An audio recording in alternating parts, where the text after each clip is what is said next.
Hello learners, welcome to management classes with Pallavi. इस video में that is controlling part 2 में हम बात करेंगे वेरियस टेक्निक्स फॉर कंट्रोलिंग। तो बेसिकली दो टाइप की टेक्निक्स होती हैं, traditional as well as modern. Traditional techniques कौन सी होती हैं जो बहुत पहले से चलती आ रही हैं, और मॉडर्न टेक्निक्स कौन सी होती हैं जो आज के टाइम में न्यूली कंस्ट्रक्ट हुई है और जिसको मैनेजमेंट यूज़ करती है। ठीक है, तो depending upon this situation management traditional techniques as well as modern techniques दोनों का इस्तेमाल करती है। ऐसा नहीं है कि मॉडर्न टेक्निक्स के आने से ट्रेडिशनल टेक्निक्स का यूज़ नहीं करती है मैनेजमेंट। ठीक है, तो डिपेंडिंग अपॉन द कंडीशन और सिचुएशंस दोनों टेक्निक्स का यूज़ मैनेजमेंट करती है। ठीक है, अब इन टेक्निक्स के बारे में डिटेल डिस्क्रिप्शन के बारे में हम बात करेंगे, और उसको वो डिटेल में समझने से पहले अगर अभी तक से आपने मेरा चैनल सब्सक्राइब नहीं किया है तो नीचे जो रेड कलर से सब्सक्राइब बटन दिया हुआ है उस पर प्रेस कर दीजिए और बेल आइकन को प्रेस कर दीजिए ताकि मेरे चैनल से रिलेटेड लेटेस्ट नोटिफिकेशन आपको मिलती रहे। अब बात करते हैं हम ट्रेडिशनल टेक्निक की। फर्स्ट टेक्निक की जो है आपकी पर्सनल ऑब्जर्वेशन। तो जैसे कि आप यहाँ डायग्राम में भी देख रहे होंगे, एक जो बंदा है ये पीप कर रहा है ग्लास लेकर, मतलब ये ऑब्जर्व कर रहे हैं लोगों को पर्सनली। ठीक है, तो इससे क्या है कि एक लोगों पर जो एम्प्लॉयज़ हैं उन पर साइकोलॉजिकल प्रेशर बन जाता है कि उनको कोई ऑब्जर्व करे, उनको इसीलिए अपनी जो जॉब है, जो वर्क है, उसको अच्छे से परफॉर्म करना है। ठीक है, अब जब जो मैनेजर है वो जब पर्सनल ऑब्जर्वेशन करता है तो उसको फर्स्ट हैंड इन्फॉर्मेशन कलेक्ट होती है, मतलब रियल इन्फॉर्मेशन, और वो अपने आप ही इन्फॉर्मेशन कलेक्ट करता है, उसको सेकेंड हैंड इन्फॉर्मेशन या मतलब किसी और के थ्रू इन्फॉर्मेशन प्रोवाइड नहीं होती है। तो ये इस टेक्निक का प्लस पॉइंट है। ठीक है, हाउएवर इस टेक्निक का नेगेटिव पॉइंट क्या है, ये बहुत ही टाइम कंज्यूमिंग एक्सरसाइज है। ठीक है, नेक्स्ट मेथड आ जाता है स्टैटिस्टिकल रिपोर्ट्स। अब ये रिपोर्ट्स आपकी चार्ट्स, ग्राफ्स, टेबल्स किसी की भी फॉर्म में हो सकती हैं। इसमें क्या होता है, जो डेटा होता है उसको इंफॉर्मेशन में कन्वर्ट किया जाता है चार्ट्स, ग्राफ्स और टेबल्स के थ्रू, और यही charts, graphs, tables in the form of a report management के सामने आती हैं और वो कंपैरिजन करते हैं परफॉर्मेंस का विद द स्टैंडर्ड्स और दी बेंचमार्क सेट। ठीक है, नेक्स्ट टेक्निक आती है हमारी break even analysis. Break even analysis मतलब ब्रेक इवन पॉइंट एक वो पॉइंट होता है जहाँ पर कंपनी को ना तो प्रॉफिट होता है ना लॉस होता है, मतलब वो उस पॉइंट पर इतनी यूनिट्स प्रोड्यूस करती है, ना उसको प्रॉफिट है ना उसको लॉस है। ठीक है, तो जब वो ब्रेक इवन पॉइंट के बियॉन्ड जाते हैं, मतलब आगे जाते हैं, यूनिट्स प्रोड्यूस करते हैं, तब उसको प्रॉफिट होना स्टार्ट होता है। जैसे कि ये आप डायग्राम देख रहे हैं, यहाँ पर जब कंपनी 50,000 यूनिट्स प्रोड्यूस कर रही है तो उसको ना तो प्रॉफिट हो रहा है ना कोई लॉस हो रहा है, मतलब वो स्टेबल कंडीशन में। अब अगर वो 50,000 यूनिट से ज़्यादा यूनिट्स प्रोड्यूस करती है तो उसको प्रॉफिट होगा। ठीक है, और अगर वो 50,000 यूनिट से कम यूनिट्स प्रोड्यूस करती है तो क्या होगा, उसको लॉस होना शुरू हो जाएगा। ठीक है, तो बेसिकली हम ब्रेक इवन एनालिसिस क्यों करते हैं, हम ये डिटरमाइन करने के लिए ये टेक्निक यूज़ करते हैं कि किस लेवल पर, मतलब कितने यूनिट्स हम प्रोड्यूस करें कि ऑर्गेनाइजेशन को प्रॉफिट होगा या लॉस होगा। ठीक है, it determines the probable profits and losses at different levels of activity, मतलब डिफरेंट यूनिट्स ऑफ प्रोडक्शन में प्रॉफिट होगा या लॉस होगा। जैसे कि 50 यूनिट्स के अबव प्रोड्यूस करते हैं तो प्रॉफिट होगा। ठीक है, लोअर प्रोड्यूस करते हैं तो कंपनी को लॉस होगा। ठीक है, the figure shows break even chart of a firm. Break even point is determined by the intersection of the total revenue and total cost curve. ठीक है, इसमें किस किस का रोल होता है, टोटल रेवेन्यू कर्व का और टोटल कॉस्ट कर्व का। 50,000 यूनिट कंपनी कैसे एस्टिमेट करा हमने 50,000 यूनिट का, क्योंकि यहाँ पर टीआर और टीसी एक दूसरे को कट कर रहे हैं। ठीक है, तो इनका जो मिड पॉइंट है जहाँ पर वो कट कर रहे हैं, वो वाली जितनी यूनिट्स आती हैं वो हमारी आ जाती हैं ब्रेक इवन यूनिट्स, या ब्रेक इवन वाला पॉइंट हमारा हो जाता है। ठीक है, अब बात करते हैं नेक्स्ट टेक्निक की जो है बजटरी कंट्रोल। ठीक है, तो बजटरी कंट्रोल में क्या होता है, जो मैनेजर होता है वो एक बजट फिक्स कर देता है, एक स्टैंडर्ड्स फिक्स कर देता है फॉर द वेरियस डिपार्टमेंट्स। ठीक है, अब ये जो बजट्स हैं ये टाइम बाउंड भी होते हैं और इसमें कुछ पर्टिकुलर क्वांटिटीज़ भी होती हैं। टाइम बाउंड से मतलब कि इस डिपार्टमेंट का बजट इस डिपार्टमेंट का बजट इतना है इतने टाइम पीरियड के लिए, और इतनी क्वान्टिटीज़ वो प्रोड्यूस कर सकता है या सेल आउट कर सकता है। ठीक है, जैसे सेल्स बजट है। ठीक है, अब सेल्स बजट के लिए क्या बजट हो गया, a statement of what an organisation expects to sell in terms of quantity as well as value. ठीक है, कितनी वैल्यू में और कितनी नंबर ऑफ यूनिट्स सेल होनी है। ठीक है, प्रोडक्शन बजट क्या हो जाएगा, statement of what an organisation plans to produce in the budgetary period, मतलब बजटरी पीरियड जैसे कि 6 महीने का हो गया या क्वार्टरली हो गया या ईयरली हो गया, तो उसमें कितना प्रोडक्शन होगा, या वीकली होगा कितना प्रोडक्शन होगा। तो ये ध्यान रखिएगा, ये जो बजट होता है ये क्वान्टिटेटिव स्टेटमेंट्स में होता है और एक पर्टिकुलर टाइम पीरियड के लिए होता है। ठीक है, प्लस किसी ऑब्जेक्टिव के लिए ये सेट होता है। ठीक है, ऐसे ही बजट मटेरियल बजट हो जाता है, रॉ मटेरियल से रिलेटेड, कैश बजट हो जाता है, कैश इनफ्लोज एंड आउटफ्लो से रिलेटेड बजट, ठीक है। कैपिटल बजट हो जाता है जिसमें हम इन्वेस्टमेंट्स करते हैं असेट्स पर। रिसर्च एंड डेवलपमेंट का बजट एक फिक्स हो जाता है कि कितना रिसर्च और डेवलपमेंट में स्पेंड करना है। मतलब एक तरीके से जैसे हम अपने घर का जब हमारे मंथली सैलरी आती है, हमें पॉकेट मनी मिलती है, तो हम एक बजट सेट कर लेते हैं हमको कितना स्पेंड करना है, इतने से इतने टाइम तक हमको इतना मनी सेव करना है या इतना स्पेंड करना है, ठीक है। तो वही चीज़ इसमें भी हो जाता है, हर एक डिपार्टमेंट के लिए एक बजट सेट कर दिया जाता है जो क्वांटिटेटिव टर्म्स में होता है और जो टाइम बाउंड होता है, ठीक है। अब बजटिंग के कुछ एडवांटेजेस होते हैं। पहला एडवांटेज ये होता है ये टाइम बाउंड टारगेट्स होते हैं, इसलिए ऑब्जेक्टिव्स इजीली अटेन हो जाते हैं। नेक्स्ट है ये एम्प्लॉयज़ को मोटिवेशन देता है, क्यों? क्योंकि उनको पता होता है कि जो स्टैंडर्ड्स हैं वो क्या सेट है और किसके अगेंस्ट उनकी परफॉर्मेंस जो है अप्रेज होगी, ठीक है। प्लस ये हेल्प करता है ऑप्टिमम यूटिलाइजेशन करने के लिए रिसोर्सेज की, ठीक है। सिंस वेरियस डिपार्टमेंट्स को पता होता है उनको कौन क्या करना है, कैसे करना है, ठीक है। प्लस जब वेरियस डिपार्टमेंट्स को ऑलरेडी ये चीज़ पता होती है उनको क्या करना है, कैसे करना है, तो एक कोऑर्डिनेशन बना रहता है अमंग द वेरियस डिपार्टमेंट्स। वो उसी तरीके से अब दूसरे डिपार्टमेंट से बातचीत करते हैं, ठीक है, कंसल्ट करते हैं, ठीक है। प्लस ये फैसिलिटेट करता है किसको? मैनेजमेंट बाय एक्सेप्शन को। मैनेजमेंट बाय एक्सेप्शन में हमने क्या पढ़ा था? ये वो टेक्निक होती है जहाँ पर अगर जो चीज़ें हैं वो लिमिट के बाहर जाती हैं तो जो मैनेजर है वो उनको मेजर इश्यूज़ मानता है और उनको अर्जेंट नीड होती है उन इश्यूज़ को हैंडल करने की। तो मैनेजमेंट बाय एक्सेप्शन जो है उसको ये हेल्प करता है, उसमें ये फैसिलिटेट करता है by stressing more on those operations which deviate from the budgetary standards, ठीक है। मतलब उन ऑपरेशंस पे ज़्यादा फोकस करके जो बजटरी स्टैंडर्ड्स से डेविएट हो रहे हैं, ठीक है। अब बात करते हैं मॉडर्न टेक्निक्स की। उसमें पहला आ जाता है रिटर्न ऑन इन्वेस्टमेंट, मतलब इन्वेस्टमेंट पे रिटर्न, जो हम इन्वेस्टमेंट कर रहे हैं उस पर रिटर्न, ठीक है। तो ये एक यूजफुल टेक्निक है which provides the basic yardstick, ठीक है, यार्डस्टिक प्रोवाइड करती है for measuring whether or not invested capital has been use effectively for generating reasonable amount of return. जो हमने कैपिटल इन्वेस्ट करी है जहाँ पर भी, मान लीजिए मार्केट में या फिर अपने किसी डिपार्टमेंट में, ठीक है, अपने किसी प्रोडक्ट लाइन पे, ठीक है, तो उससे हमको रीजनेबल अमाउंट ऑफ रिटर्न मिलेगा या नहीं मिलेगा, अच्छा रिटर्न मिलेगा या नहीं मिलेगा, ठीक है। इससे क्या होता है, हम ये एनालाइज कर लेते हैं इस टेक्निक से कि ऑर्गेनाइजेशन की ओवरऑल परफॉर्मेंस कैसी चल रही है, रिटर्न अच्छा मिलेगा, ठीक है। तो यानी कि प्रॉफिट्स अर्न कर रही है ऑर्गेनाइजेशन भी, प्लस जो डिपार्टमेंट्स हैं वो भी अच्छे से वर्क ऑन कर रहे हैं, ठीक है।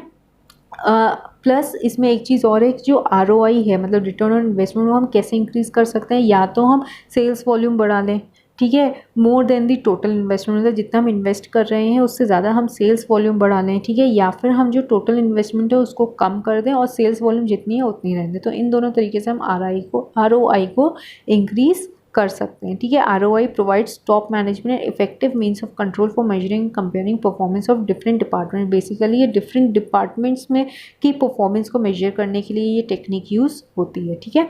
नेक्स्ट है रेशियो एनालिसिस। अब बहुत सारे के यहाँ पे आप चार्ट में भी देख रहे हैं रेशियोज दिए हुए हैं, liquidity ratio, solvency ratio, profitability ratio, turnover ratio. ये रेशियो जो है ये किसके थ्रू इवैल्यूएट होते हैं? फाइनेंशियल स्टेटमेंट्स के थ्रू इवैल्यूएट होते हैं, मतलब कैलकुलेट हम इनको फाइनेंशियल स्टेटमेंट्स के थ्रू करते हैं, जो लिक्विड ऑर्गेनाइजेशन की लिक्विडिटी, सॉल्वेंसी, प्रॉफिटेबिलिटी और टर्नओवर के बारे में एक मैनेजमेंट को एक ओवरव्यू देती है, ठीक है। अब लिक्विडिटी रेशियो के क्या एग्जांपल हो गए? जैसे current ratio, quick ratio. Solvency के क्या एग्जांपल हो गए? डेब्ट, equity, proprietary, interest coverage. Profitability के क्या हो गए? Gross profit, net profit ratio, return on capital employed. और टर्नओवर के क्या एग्जांपल हो गए? Inventory turnover ratio, stock turnover ratio, debtors turnover ratio. मतलब जब हम इन रेशियोज़ के बारे में बात करते हैं तो हम, जैसे कि लिक्विडिटी में हम करंट रेशियो, क्विक रेशियो का एस्टिमेशन करते हैं, ठीक है। अब जो लिक्विडिटी रेशियोज़ हैं वो क्या डिटरमाइन करने में हमारी हेल्प करते हैं? Short term solvency of the business, ठीक है, plus current position of the liquid funds, मतलब कैश में कितना फंड है कंपनी के पास उसको आइडेंटिफाई करने में हेल्प करते हैं, ठीक है। सॉल्वेंसी रेशियो क्या डिटरमाइन करते हैं? Long term solvency of the business, ठीक है, जैसे कि determine the ability of a business to service its indebtedness, ठीक है। बेसिकली डेप्थनेस को सर्व करने के लिए ये रेशियोज कैलकुलेट होते हैं, ठीक है। प्रॉफिटेबिलिटी रेशियो में क्या होता है? प्रॉफिटेबिलिटी पोजीशन देखी जाती है कि जो कंपनी है वो कितने प्रॉफिट्स में है, ठीक है, किसके रिलेशन में, सेल्स के, और जो फंड्स हैं और कैपिटल जो एम्प्लॉय करिए मतलब जो इन्वेस्ट करिए। टर्नओवर रेशियोज़ की बात करें तो ये बेसिकली किसके लिए होता है, effective utilisation of the resources के लिए, ठीक है। Determine the efficiency of operations based on effective utilisation of the resources. High turnover means better utilisation of the resources, मतलब अगर टर्नओवर रेशियोज जितना ज़्यादा होगा उतना ज़्यादा क्या हम एस्टिमेट कर पाएगा मैनेजमेंट कि रिसोर्सेज का अच्छी तरीके से यूज़ हो पा रहा है, ठीक है। नेक्स्ट टेक्निक आ जाती है हमारी रिस्पॉन्सिबिलिटी अकाउंटिंग। रिस्पॉन्सिबिलिटी अकाउंटिंग में क्या होता है, इसमें जो डिफरेंट सेक्शंस होते हैं, डिविजन्स होते हैं या डिपार्टमेंट्स होते हैं ऑर्गेनाइजेशन के, उनको एक एक रिस्पॉन्सिबिलिटी सेंटर जो है वो बोल दिया जाता है, मतलब एक तरीके से उनको लेबल दे दिया जाता है सेपरेट रिस्पॉन्सिबिलिटी सेंटर का, ठीक है। तो जो हेड होता है इस सेंटर का वो रिस्पॉन्सिबल होता है, जो टारगेट्स उस डिपार्टमेंट के लिए सेट होते हैं, ठीक है, वो रिस्पॉन्सिबल होता है उस टारगेट को अचीव करने के लिए। बेसिकली ये ज़्यादा कुछ नहीं है, बस जो डिपार्टमेंट्स के नाम है, जैसे हो गया प्रोडक्शन डिपार्टमेंट हो गया, ठीक है, तो हम उसको कौन से वो किसके लिए रिस्पॉन्सिबल है, रेवेन्यू जनरेट करने के लिए फॉर एग्जांपल, ठीक है। तो इस तरीके से हम क्या है, एक तरीके से हर एक डिपार्टमेंट्स के पास टारगेट्स साइन कर देते हैं और मैनेजर जो मतलब उसका हेड होता है उन टारगेट्स को अचीव करने के लिए रिस्पॉन्सिबल होता है, और हम उनकी रिस्पॉन्सिबिलिटी के हिसाब से उनको रिस्पॉन्सिबिलिटी जो वर्ड है वो जो टैग है वो दे देते हैं। जैसे कॉस्ट सेंटर की बात करें तो कॉस्ट सेंटर में कौन सा आ जाएगा हमारा, प्रोडक्शन डिपार्टमेंट। प्रोडक्शन डिपार्टमेंट मतलब ये किस लिए रिस्पॉन्सिबल होते हैं, for the cost incurred in the centre but not for the revenue, मतलब सिर्फ कॉस्ट को इनकर्ड करने के लिए। तो ये कौन सा होगा हमारा कॉस्ट सेंटर, हमारा कौन सा हो गया, प्रोडक्शन डिपार्टमेंट। अब हम इसको प्रोडक्शन डिपार्टमेंट के नाम से नहीं बोलेंगे बल्कि किस नाम से बोलेंगे, कॉस्ट सेंटर। क्यों, क्योंकि ये किसके लिए रिस्पॉन्सिबल है, कॉस्ट के लिए रिस्पॉन्सिबल है। ऐसे रेवेन्यू सेंटर, रेवेन्यू के लिए कौन सा डिपार्टमेंट हो गया, कहाँ से रेवेन्यू जनरेट होता है, मार्केटिंग डिपार्टमेंट से, ठीक है। तो मार्केटिंग डिपार्टमेंट को हम क्या बोलते हैं, रेवेन्यू सेंटर, वो किसके लिए अकाउंटेबल है, रेवेन्यू के लिए। प्रॉफिट सेंटर, प्रॉफिट के लिए कौन सा हमारा हो गया, रिपेयर एंड मेंटेनेंस डिपार्टमेंट, ठीक है। ये बेसिकली इसके जो मैनेजर्स हैं वो किसके लिए रिस्पॉन्सिबल होते हैं, both the revenues and the cost. Investment centre, investment हम किस में बेसिकली करते हैं, फॉर एग्जांपल R&D जैसे हो गया, रिसर्च एंड डेवलपमेंट, ठीक है। तो they are responsible only for profits but also not only for profits but also for the investments made in the centre in the form of the assets, ठीक है। तो यहाँ आप समझ रहे हैं एक तरीके से हमने क्या करा है, डिपार्टमेंट्स को जब हम रिस्पॉन्सिबिलिटी दे रहे हैं तो हम उनको एक तरीके के cost centre, revenue centre, profit centre, investment centre का टैगिंग दे रहे हैं कि आप इस चीज़ के लिए लायबल हैं, रिस्पॉन्सिबल हैं। नेक्स्ट टेक्निक हमारी आ जाती है मैनेजमेंट ऑडिट। मैनेजमेंट ऑडिट मतलब जैसे हम एक जो CEO होता है वो कंपनीज़ में ऑडिट करता है, उसी तरीके से मैनेजमेंट ऑडिट होता है। ये कंपनी की ओवरऑल परफॉर्मेंस इवैल्यूएट करने के लिए ऑडिट किया जाता है, ठीक है। इसका जो पर्पस होता है वो क्या रिव्यू करना होता है, efficiency and effectiveness of the management, और अगर कहीं डेविएशंस हैं तो उसको इम्प्रूव करना, ताकि इन नियर फ्यूचर उस कंपनी की जो या ऑर्गेनाइजेशन की जो परफॉर्मेंस है उसको और ज़्यादा अच्छे से प्रोग्रेस कर सके, उसको और ज़्यादा इम्प्रूव कर सके, ठीक है। अब इस मैनेजमेंट ऑडिट के क्या क्या एडवांटेज हैं, it helps to locate present and potential deficiencies, मतलब जो डेफिशिएंसीज हैं उसको कैसे हम एलिमिनेट कर सकते हैं, पोटेंशियल डेफिशिएंसीज मतलब जो वीकनेसेस जो है कंपनी ओवरकम कर सकती है, ठीक है। Then it helps to improve the control system of the organisation by continuously monitoring and the performance of the management. Next आ जाता है coordination among the various departments को इम्प्रूव करता है, ठीक है, so that they can work together. Next है update करता है किसको, मैनेजरियल पॉलिसीज़ और स्ट्रैटेजीज़ को as in the light of the environment changes, मतलब चेंजेस इन्वायरमेंट चेंजेस के अकॉर्डिंग, ठीक है।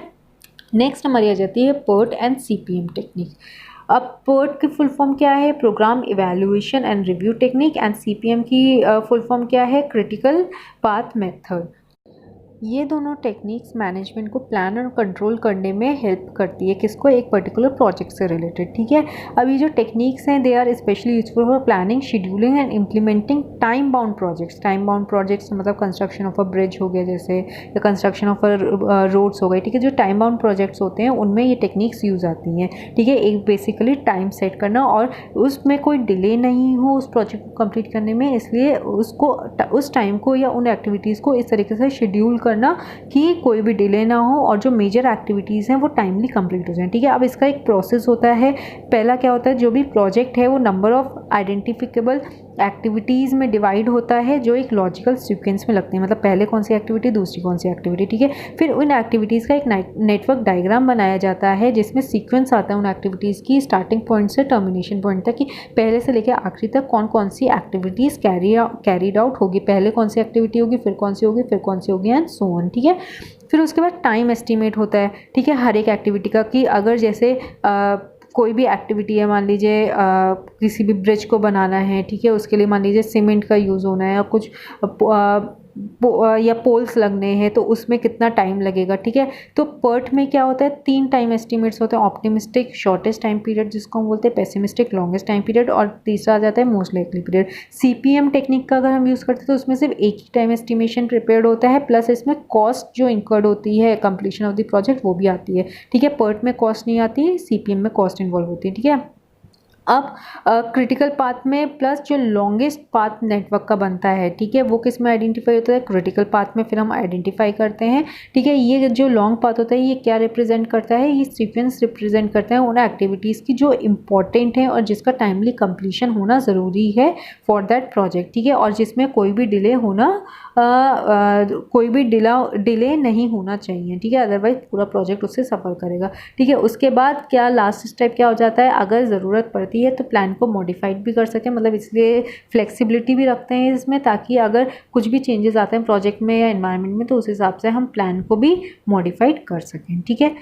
अब जो लास्ट टेक्निक हमारी आती है वो है हमारी MIS, मतलब मैनेजमेंट इन्फॉर्मेशन सिस्टम। इसमें मैं एक एग्जांपल के थ्रू आपको बताती हूँ। HRIS का जो है ह्यूमन रिसोर्स इन्फॉर्मेशन सिस्टम, यहाँ पे ह्यूमन रिसोर्स मतलब एक ऐसा सिस्टम जहाँ पे किससे रिलेटेड इन्फॉर्मेशन मिल जाती है, ह्यूमन रिसोर्स है, ह्यूमन रिसोर्स इन्फॉर्मेशन सिस्टम, ठीक है। तो एक एम्प्लॉय की उसकी अटेंडेंस, उसकी सैलरी, ठीक है, उसका प्रेजेंट, उसका एब्सेंट, हर चीज़ उस सॉफ्टवेयर में या उस सिस्टम में मेंशन होती है, ठीक है। अब यही इन्फॉर्मेशन, ठीक है, एंड टाइम में उसकी सैलरी या उसके प्रमोशंस को इवैल्यूएट करने में काम आती है। प्लस अगर टॉप मैनेजमेंट उस एम्प्लॉय के बारे में कोई भी इन्फॉर्मेशन चाहता है तो जल्दी से जो उसका जो वो सिस्टम ऑपरेट कर रहा है वो रिपोर्ट जनरेट करके टॉप मैनेजमेंट तक पहुंचा देता है। तो हमने क्या देखा कि मैनेजमेंट इन्फॉर्मेशन सिस्टम मतलब एक ऐसा सिस्टम जो मैनेजमेंट को इन्फॉर्मेशन प्रोवाइड करता है, ठीक है, in the form of the reports, जिससे उनको ईज हो जाती है डिसीजन लेने में। तो ये पूरा कंप्यूटर बेस्ड हो जाता है बेसिकली, जहाँ पर बहुत सारी फ्रेंचाइजीज होती हैं जिनके पास और जिनकी बहुत सारी ब्रांचेज होती हैं। तो अब जहाँ हेडक्वार्टर तक इन्फॉर्मेशन कैसे जाए, हेडक्वार्टर